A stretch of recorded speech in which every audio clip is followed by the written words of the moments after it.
2 Chroniques, chapitre 14. Asa fit ce qui est bien et droit aux yeux de l'Éternel, son Dieu.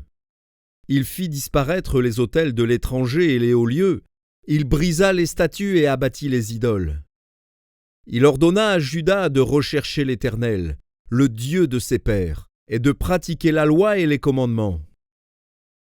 Il fit disparaître de toutes les villes de Juda les hauts lieux et les statues consacrées au soleil.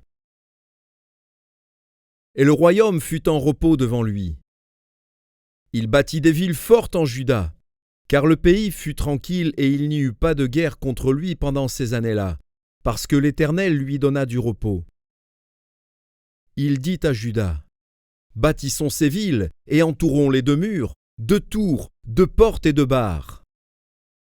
Le pays est encore devant nous, car nous avons recherché l'Éternel, notre Dieu, nous l'avons recherché, et il nous a donné du repos de tous côtés. »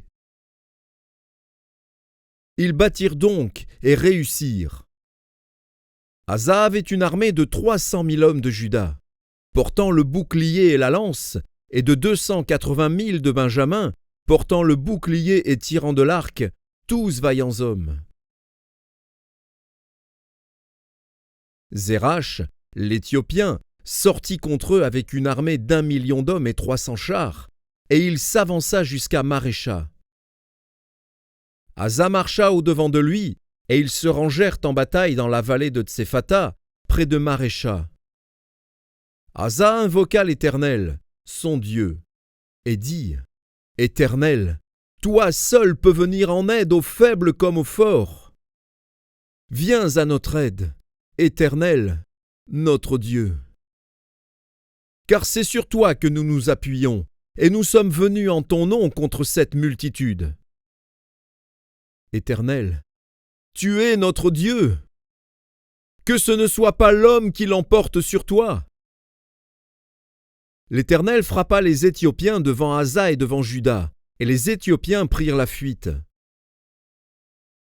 Asa et le peuple qui était avec lui les poursuivirent jusqu'à Guérar, et les Éthiopiens tombèrent sans pouvoir sauver leur vie, car ils furent détruits par l'Éternel et par son armée. Asa et son peuple firent un très grand butin. Ils frappèrent toutes les villes des environs de Guérar, car la terreur de l'Éternel s'était emparée d'elles, et ils pillèrent toutes les villes, dont les dépouilles furent considérables. Ils frappèrent aussi les tentes des troupeaux, et ils emmenèrent une grande quantité de brebis et de chameaux. Puis ils retournèrent à Jérusalem.